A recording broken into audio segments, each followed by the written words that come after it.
పడినందువలన దెబ్బేమీ తగలేదు. కానీ కానీ ఏదో సందేహిస్తున్నారు. మీ భార్య గర్భంలో పెరుగుతున్నది బిడ్డ కాదు, it's tumour. Tumour tumour tumour. ఈ విషయం రాత్రి ఎలా చెప్పాలి? చెప్తే తన ప్రాణాలతో ఉండదు డాక్టర్. తొందరపడి చెప్పకండి, సమయం చూసి చెప్దాం. ఇది నేను ఏం చేయలేమా డాక్టర్? చూడానండి, ఇంతవరకు ముఖ్యంగా ఈ టైప్ ఆఫ్ ట్యూమర్స్ నయమైన కేసులు చాలా తక్కువ. అయినా శక్తివంచన లేకుండా మన ప్రయత్నం మనం చేద్దాం. వస్తాను డాక్టర్.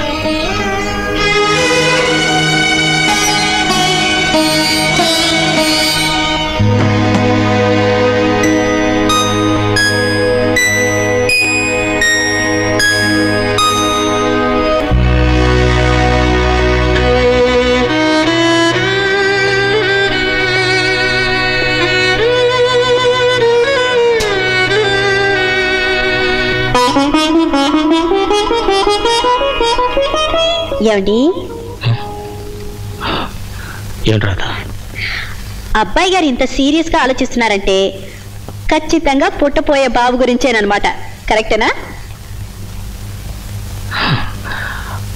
అవును రాధా, దాని గురించి ఆలోచిస్తున్నాను. ఆలోచించడం వల్ల జరిగేది ఏమీ లేదు. ఖచ్చితంగా 9 నెలలు వెయిట్ చేసి తీరాల్సిందే. ఈలోగా నేను ఒక మంచి పని చెప్తాను, చేయండి. ఇందులో ఒక చీటి తీయండి. ఈ చీటీలో ఏముంది? అబ్బా తీయండి. సరే, ఇటువంటి సురేష్, ఇదే మన పుట్టపోయే అబ్బాయి పేరు. మగబిడ్డే పుట్టాలని ఎందుకు అనుకుంటున్నానో తెలుసా? చిన్నప్పుడు మిమ్మల్ని చూడలేదు కనుక వీడిని చూసేనే ఆశ తీర్చుకుందామని. అయితే మీరు అడగచ్చు, చిన్నప్పుడు నన్ను చూడలేదు కాబట్టి ఆడపిల్ల పుడితే బాగుంటుందని. మీ కోరిక నెక్స్ట్ ట్రిప్లో తీరుస్తాను. నాకు మాత్రం మొట్టమొదట బిడ్డ మగబిడ్డే కావాలి.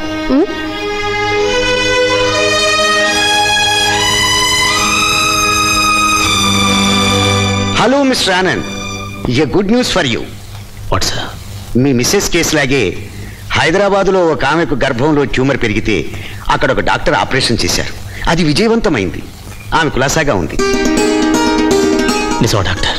అవును. అమెరికాలో ముఖ్యంగా ఈ విధమైన ట్యూమర్ మీద రీసెర్చ్ చేసి ఇండియాకు వచ్చిన ఒక డాక్టర్ ఈ ఆపరేషన్ చేశారు.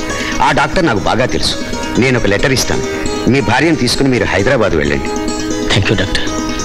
Thank you very much for your kind and good news. రేపే బయలుదేరి వెళ్తాం. అలాగే.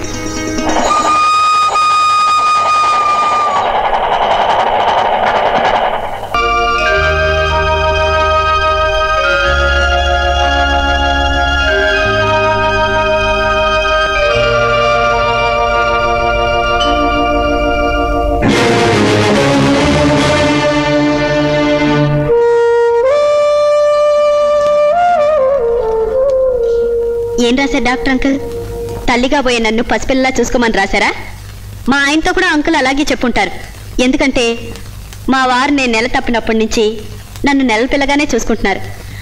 బరువు ఉంటానని ఎత్తుకోవడం మాత్రం చేయట్లేదు. మీ ఆయన మీతో ఇప్పుడు వచ్చారా? ఇప్పుడేంటండి, ఎప్పుడు నా వెంటే ఉంటారు. నా మాంగళ్య బలం చాలా గొప్పదండోయ్. ఒక్క క్షణం కూడా నన్ను వదిలిపెట్టి ఉండలేరు. మీ వారితో నేను మాట్లాడాలి. మీరు వెళ్ళి ఆయన పంపించండి. అలాగే.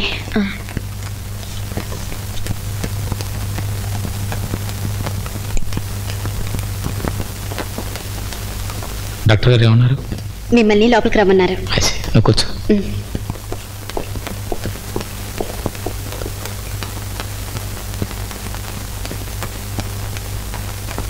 Good morning doctor. Good morning.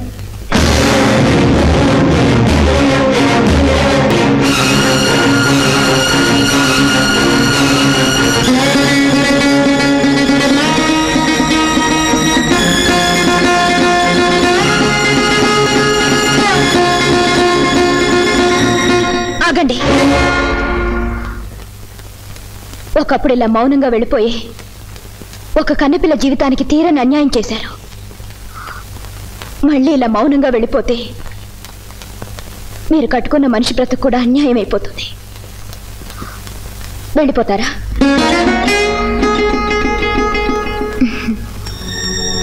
అదృష్టవంతురాలు. ఎంతో ప్రేమించే భర్త దొరికాడు. మీరు ఇప్పుడు ఒక డాక్టర్ దగ్గరికి వచ్చారు, అందులోనూ నా గురువు లాంటి డాక్టర్ రికమెండేషన్తో వచ్చారు కనుక పేషెంట్ని నా సొంత మనిషిలా చూసుకుంటాను. Thanks. SIT down please.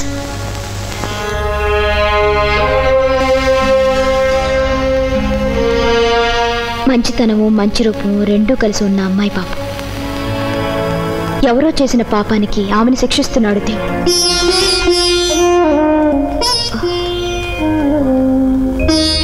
I'm sorry డాక్టర్గా నేను ఇలా మాట్లాడకూడదు, కానీ మనిషిగా నన్ను నేను కంట్రోల్ చేసుకోలేకపోయాను.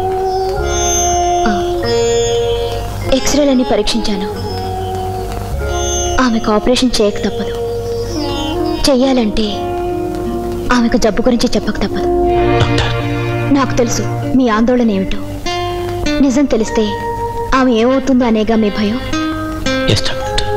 మనిషిని ఎంత తలకిందులు చేసేవైనా కొన్ని సమయాల్లో కొన్ని నిజాలను చెప్పక తప్పదు. ఇక మీరేం చెప్పద్దు. ఆమెను ఇక్కడ అడ్మిట్ చేస్తే సమయం చూసి ఆమె అప్సెట్ కాకుండా నేనే చెప్తాను.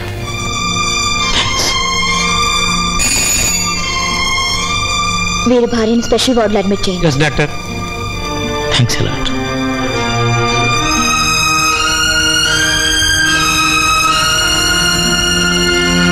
పోనీ నెలలు నిండితే పర్వాలేదు, ఇంకా పురుడు రావడానికి 5 నెలల టైం ఉంది.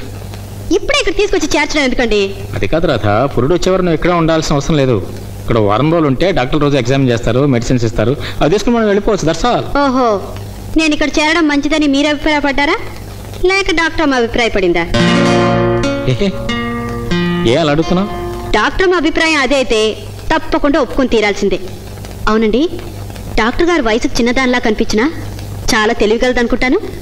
ఏమిటండి నాకేవో కాంప్లిమెంట్స్ కాంటాక్ట్ సర్టిఫికేట్స్ ఇస్తున్నట్టున్నారు?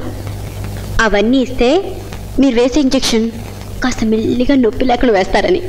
అయితే దాన్ని కాంప్లిమెంట్స్ అనకూడదు, కాకా అనాలి. చూడండి, పిల్లాడన్నాక పుట్టిన వాడైనా పుట్టపోయేవాడైనా అల్లరి చేసి తీరుతాడు కదండి.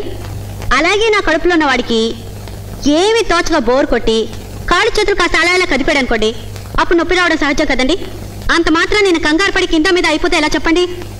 అంత కంగారు పడుతున్నారంటే మీ మీద ఎంతో ప్రేమ ఉందన్నమాట.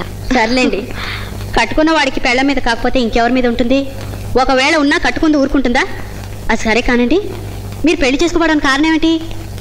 కారణమా? మీరే. నేనా? మీలాంటి పేషెంట్ల కారణంగా తీరిక దొరక్క. అంతేనా? లేకపోతే మీరు కూడా ఎవరినైనా ప్రేమించి. రాధా, నేను అలా బజార్కి వెళ్ళి బ్రెడ్ బటర్ తీసుకొస్తాను. సారీ డాక్టర్, మీరు కాస్త ఓపిక పట్టాలి, కొంచెం ఎక్కువ మాట. నా మాట అలా ఉంచండి. మీరు ఏదైనా మంచి హోటల్కి వెళ్ళి కడుపు నిండా భోంచేయండి. అసలు మీరు భోంచేసి 2 రోజులైంది. అలాగే. డాక్టర్ గారు, నేను ఎక్కువ రోజులు ఇక్కడ ఉండాలంటే ముందుగా నాకు చెప్పండి. ఎందుకంటే మా వారిని పంపించేసి నన్ను చూసుకోవడానికి మా అమ్మగారిని పిలిపిస్తాను. ఏ ఆయన మీ విషయం చూసుకోరా? నా విషయం చూస్తూ కూర్చుంటే మీ విషయం చూడడానికి కుదరదానికి. నా విషయమా? అదేనండి, ఆయన అక్కడ ఉద్యోగం చేయకుండా ఇక్కడే కూర్చున్నారనుకోండి, తర్వాత మీ విషయం చూడడానికి డబ్బులు రావు. భలేవరే. సరే వస్తాను. డాక్టర్ గారు, ఇక్కడే ఉండండి, నాకేం తోచడం లేదు. కాసేపు కబుర్లు చెప్పుకుందాం. అది కాదండి, నేను రౌండ్స్కి వెళ్ళాలి. ఫినిష్ చేసుకున్న తర్వాత వస్తాను. Okay, thank you very much.